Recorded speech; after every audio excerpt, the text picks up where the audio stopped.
Bonjour, bienvenue dans les interviews du Monde devant soi. Depuis plus de 40 ans, le Sahara occidental est l'un des conflits les plus anciens et les plus oubliés de la scène internationale. Un territoire désertique, riche en ressources, disputé entre le Maroc et les indépendantistes sahraouis du Front Polisario, sur fond de rivalité régionale avec l'Algérie. Longtemps figé par un cessez-le-feu fragile et des négociations sous l'égide de l'ONU, le conflit connaît aujourd'hui une nouvelle phase d'incertitude. Avec la reprise des hostilités, l'intensification de la guerre des drones, les pressions diplomatiques et, surtout, le retour en force des États-Unis dans le jeu des négociations, le Sahara occidental est redevenu un enjeu stratégique majeur. Depuis la reconnaissance par Donald Trump de la souveraineté marocaine en 2020, en échange de la normalisation des relations entre le Maroc et Israël, les lignes ont bougé. Plusieurs pays européens ont suivi les États-Unis. Et Washington semble désormais vouloir s'imposer comme l'acteur central, au risque de marginaliser l'ONU. Alors, à quoi pourrait ressembler l'avenir du Sahara occidental ? Le plan d'autonomie proposé par le Maroc est-il une solution politique réaliste ou l'enterrement définitif de l'indépendance sahraoui ? Pour en parler, je reçois Khadija Mohsen-Finan, politologue spécialiste du Maghreb. Bonjour madame. Bonjour. Vous êtes membre du comité de rédaction d'Orient 21, une revue en ligne spécialisée sur le monde arabe et musulman. Vous avez signé plusieurs livres et chapitres dans des ouvrages collectifs et je cite votre prochaine contribution qui va paraître en septembre 2026 dans la revue Hérodote. Cela portera sur l'administration Trump et le Maghreb, en plein dans notre sujet donc. Merci d'être avec nous. Madame, sans refaire tout l'historique du conflit du Sahara occidental, parce que ça nous prendrait des heures, est-ce que vous pourriez résumer pour nos auditeurs, auditrices, les enjeux de ce territoire ? Qu'est-ce qui se passe autour du Sahara occidental ? Alors, c'est un conflit qui éclate en 75, donc bien plus que 40 ans. C'est le plus ancien conflit de décolonisation qui soit, c'est-à-dire que ce territoire dont vous venez de parler était une ancienne colonie espagnole et à la mort de Franco, les Espagnols s'en vont et Hassan II organise une marche verte et prend possession, il faut bien le dire, de 80% de ce territoire qu'il va disputer à un mouvement indépendantiste, effectivement, le Front Polisario, qui se constitue en 1973. Mais en 1975, il bénéficie de l'aide de l'Algérie. Et donc, ce conflit de décolonisation va se fondre dans le contentieux qui est déjà existant depuis 1962 entre l'Algérie et le Maroc, initialement pour des questions de frontières et en réalité, et vous l'avez dit aussi, ces deux grands États du Maghreb se disputent le leadership sur la région. Donc, en réalité, le Maroc va défendre les droits historiques, c'est-à-dire l'idée selon laquelle le territoire se construit en fonction des allégeances qui ont été faites aux souverains marocains. Et de l'autre côté, l'Algérie, qui elle-même a eu son indépendance à la faveur d'une autodétermination, va défendre le droit des Sahraouis à s'autodéterminer. Et en 1991, le dossier va être confié aux Nations Unies, mais il va très vite être ossifié, gelé, immobilisé par ces deux grands États qui vont camper sur leur position et ne laissant absolument aucun espace aux négociations et à quelque chose d'intermédiaire qui viendrait satisfaire les Sahraouis et les États de la région. Donc une crispation qui va être un peu bousculée par Donald Trump en 2020, puisque lorsque, là vous l'avez dit aussi, le Maroc signe les accords d'Abraham en reconnaissant, en normalisant sa relation avec Israël, Donald Trump sait parfaitement que ce qu'il attend, c'est un coup de pouce sur le Sahara occidental. Donc il perd les élections, mais il revient en 2025, Donald Trump. Et là, il n'a pas beaucoup de suite dans les idées, mais il se souvient qu'il faut absolument clore ce chapitre du Sahara occidental pour faire plaisir à son allié, le Maroc, mais aussi parce qu'il se pose en faiseur de paix. Et alors justement, dans la foulée de cette reconnaissance par Donald Trump, suivent des États européens, alors l'Espagne notamment, et puis aussi l'Allemagne, la France, et puis un autre État occidental, cette fois-ci Israël.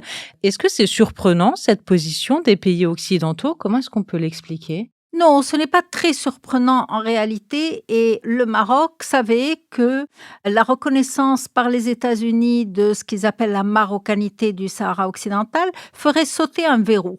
Ils étaient convaincus que le premier pays à suivre, à emboîter le pas aux États-Unis serait la France. Ça n'a pas été le cas. Il y a eu l'Espagne. Ça, c'est peut-être un peu plus surprenant. L'Allemagne, comme vous l'avez dit. Bien sûr, Israël, mais Israël plus tard d'ailleurs. Le Portugal, etc. Pourquoi? Parce qu'au niveau de cette reconnaissance, ce n'est plus le respect du droit qui va dominer, mais les États vont se replier sur leurs propres intérêts. Et leurs intérêts vis-à-vis du Maghreb, ce sont des intérêts liés aux hydrocarbures, bien sûr, mais sont liés aussi à ce que peut représenter le Maroc à leurs yeux, c'est-à-dire un État pivot entre l'Afrique, l'Europe et la Méditerranée, qui s'est rendu indispensable en contrôlant le flux des migrants qui venaient de l'Afrique subsaharienne, mais aussi en construisant un port en eau profonde, en développant une politique africaine. Donc c'est un pays, et d'ailleurs Donald Trump le qualifie en ces termes, de pays utile. Donc, c'est ce qu'on appelle la réelle politique qui s'est imposée à eux en se disant, tôt ou tard, on va reconnaître, depuis 1975, de toutes les manières, le Maroc jouit de 80% de ce territoire en exploitant les ressources et en les commercialisant et aussi en administrant la population. Donc, on est déjà devant une réalité. Pour le cas de la France, est-ce qu'on peut détailler un petit peu? Donc, ça s'est fait sous Emmanuel Macron, avec quels oui. acteurs, par exemple? Alors, le cas de la France est un peu particulier et vous avez raison de le noter parce que la France a été partie prenante de ce conflit, ce qu'on oublie très souvent. D'abord, c'est l'ancien colonisateur, c'est le pays qui a dessiné les frontières. Même si le sud du Maghreb, les frontières n'étaient pas réellement définies, mais c'est aussi le pays l'État qui a bombardé des camps de Sahraouis, qui a pris part en 58, en 77, il y a eu des bombardements de camps à la demande de Hassan II notamment. Donc, il y a eu une participation, qu'on le veuille ou non, à ce conflit. Et la France a, depuis longtemps, depuis 1975, appuyé la position du Maroc. Ce qui est surprenant, ce n'est pas que la France se range derrière l'option d'autonomie du Maroc. Je pense qu'en 2007, c'est même Paris qui était à l'initiative de cette autonomie pour essayer de frayer, de trouver un dénouement à ce conflit. C'est la manière dont ça s'est fait. La France ne pouvait pas, par une simple missive adressée au monarque, au roi du Maroc, envoyé par Rachida Dati, ministre de la Culture, clore ce conflit. C'était un peu, à mon avis en tout cas, cavalier au regard du droit international, au regard de l'histoire, et ce n'est pas ainsi que les choses auraient dû ou auraient pu se passer, y compris vis-à-vis du Maroc. Vous citiez ce principe de réelle politique de Donald Trump. Plus généralement, selon votre analyse, pourquoi est-ce qu'il cherche à remplacer l'ONU dans les négociations autour du Sahara occidental? Quel intérêt est-ce que lui, il a à prendre cette place-là? Et deuxième partie de la question, est-ce que l'ONU a cédé facilement le terrain? Finalement, qu'est-ce qu'elle a fait, elle aussi, cette instance-là, pendant ces décennies? Alors, j'inverse votre question. D'abord, sur ce dossier, l'ONU était en faillite, il faut bien le dire. Et on le constate, ceux qui travaillent sur cette question observent que chaque année, au niveau de la remise du rapport du secrétaire général, il y a des premières versions qui sont soumises au Maroc, qui sont corrigées, etc. Donc, il y avait déjà une faillite des Nations Unies. Alors, est-ce que Donald Trump se substitue à l'ONU? Je crois que tout simplement, il néglige l'ONU. il en fait une quantité négligeable en se disant « maintenant, passons aux choses sérieuses, il faut régler cette question ». Donc, il commence par écarter les Nations Unies. Et sur bien des dossiers, pas seulement pour le Sahara occidental, c'est sa Oui, manière de faire. oui, c'est sa manière de faire, absolument. Et il commence par organiser des négociations en février et en avril, donc à Madrid d'abord, à Washington ensuite, sous son égide. Et puis il voit que c'est un peu trop. On le rappelle un peu à l'ordre, donc il invite l'envoyé spécial du secrétaire général des Nations Unies, Stéphane de Mistura, et on fait semblant d'envoyer de Mistura faire une dernière tournée, etc., pour avoir l'avis des uns et des autres. Mais lors de ces négociations, une seule option était sur la table, celle de l'autonomie. Donc, il ne s'en cache pas non plus. On ne peut pas le qualifier de cynique, puisque de toutes les manières, tout est sur la table. Et lorsque l'Algérie, qui a toujours défendu le droit à l'autodétermination du peuple sahraoui, ne prend pas vote à la résolution du 31 octobre 2025, alors qu'elle aurait pu effectivement s'y opposer lorsqu'il a été question de voter cette option qui était celle de l'autonomie. Est-ce qu'on peut beaucoup en vouloir à Donald Trump de négliger le droit? Nous sommes face, je ne sais pas si c'est de la réelle politique, mais nous sommes face à une nouvelle réalité en tout cas. Et dans cette nouvelle réalité, le Front Polisario lui-même a accepté le plan d'autonomie. C'était en octobre 2025, a accepté si ce dernier est validé par référendum. Donc, ça veut dire qu'un référendum va avoir lieu. Que contient ce plan d'autonomie et comment est-ce qu'on peut expliquer que le Front Polisario l'ait accepté sur le principe? Que contient ce plan? Je pense que depuis 2007, le plan a beaucoup évolué. Et les Marocains, il faut bien le dire, ont beaucoup travaillé sur ce plan en se donnant la peine de voir quelles allaient être les prérogatives locales et ce qui reviendrait à l'État central. Et en réalité, les ressources, c'est-à-dire les rentrées d'argent qui viendraient des ressources, sont du ressort de Rabat. La justice est rendue au nom du roi. Il n'y a pas de changement. Il n'est pas question pour les Marocains, et ils le disent très clairement, d'en faire une région spécifique qui ferait école. Pour plusieurs raisons d'abord, parce que leur système, il n'est pas fédéral. C'est un système unitaire autour du roi, de la personne du roi. La deuxième chose, c'est que cette région serait beaucoup plus riche que les autres et donc échapperait forcément au contrôle de la capitale si elle venait à être réellement autonome. Et puis parce que des régions qui ont la réputation d'être rebelles, comme le Rif par exemple, auraient le même type de revendications. Donc pour toutes ces raisons, ils ont défini l'autonomie et il y a très peu de prérogatives qui devraient revenir aux autorités locales, sans compter que, par exemple, cet exécutif ou ce parlement ou autre, évidemment, il va être, à mon avis, beaucoup plus nommé ou en tout cas par des élections qui vont être très contrôlées par la capitale. Donc, ça a été tout à fait défini. Est-ce que le Front Polisario accepte? Est-ce qu'il a le choix? Il n'a pas beaucoup le choix. Depuis plusieurs décennies, il était dans le suivisme de l'Algérie. Est-ce que l'Algérie lui demande de choisir? Alors, il conditionne ça à un référendum, sachant qu'il n'y aura jamais de référendum. Le référendum, c'est une prise de risque pour le Maroc. Et le Maroc n'en veut pas. Et puis, aujourd'hui, je vais vous dire, 5 décennies plus tard, c'est très difficile d'élaborer des listes de votants. C'est ce que j'allais vous demander, qui voterait en fait? Parce que déjà, quand il a été question d'organiser un référendum en 1992, il était très difficile parce qu'il y a eu des brassages de population. Il y a eu des populations du Maroc qui sont venues s'installer à l'initiative du roi Hassan II. Et donc, ce brassage de population fait qu'aujourd'hui, il est impossible de définir un Sahraoui. Celui qui est là depuis 30 ans, il se considère comme Sahraoui. Et vous ne pouvez pas lui en vouloir.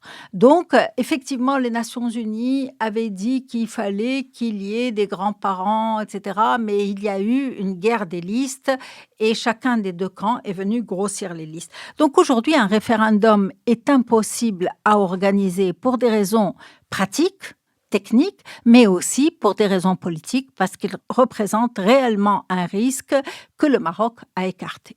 Donc si je comprends bien, un plan d'autonomie, mais finalement où il y aurait pas grand-chose d'autonome et puis un Si, référendum. le non. Oui, voilà, le non, effectivement, vous avez raison et puis un référendum qui, selon toute vraisemblance, n'aura, jamais lieu. Mais c'est une manière pour le Front Polisario de ne pas perdre complètement la face aussi.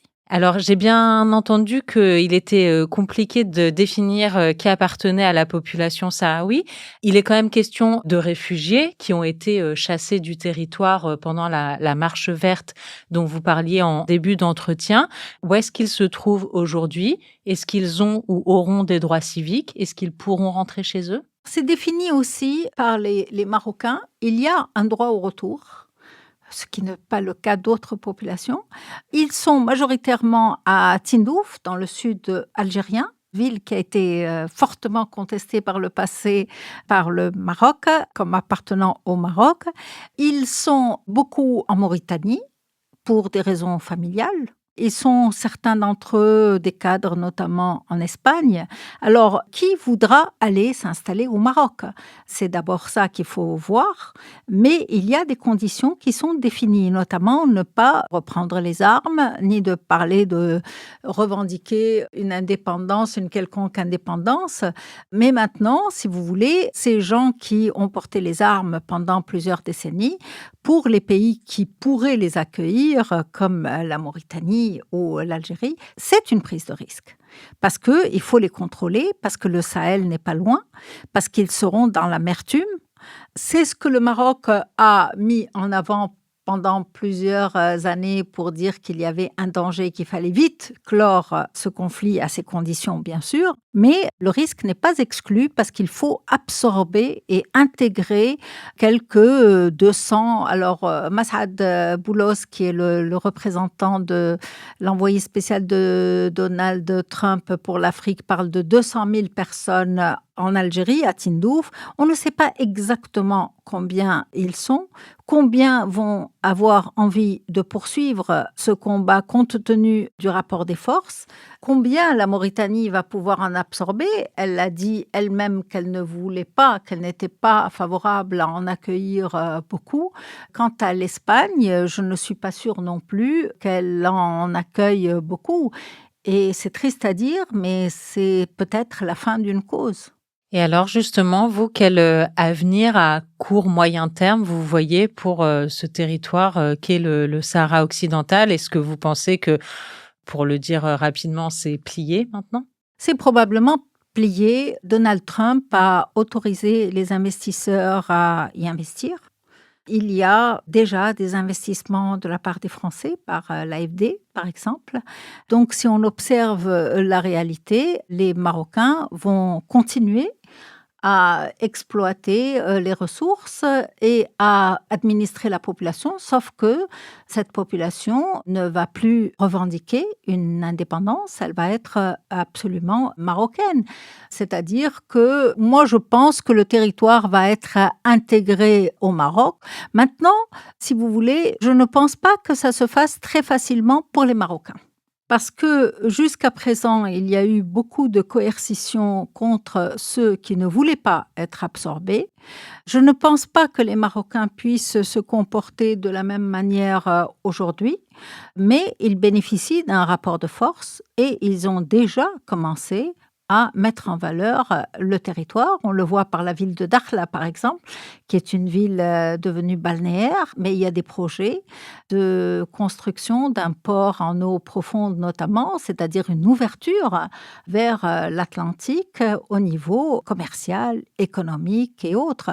Et donc, je pense que le Maroc va exploiter au mieux cette région et qu'il va en retirer les dividendes au niveau économique, au niveau politique. Sauf qu'ils ne vont pas dire que c'est grâce à un coup de pouce qui est venu de la signature des accords d'Abraham ou autre. Ils vont dire finalement la communauté internationale nous a reconnu nos droits sur le Sahara occidental. Bon, mais le résultat va être le même pour les Sahraouis. Je constate qu'ils vont être marocains, pour le meilleur et pour le pire. Merci beaucoup, Khadija Mohsen-Finan, pour ces explications très claires et cette analyse. Je rappelle que vous êtes politologue, spécialiste du Maghreb et que votre prochain article dans la revue Hérodote va paraître en septembre 2026. Il portera sur l'administration Trump et le Maghreb. Merci, madame. Je vous en prie.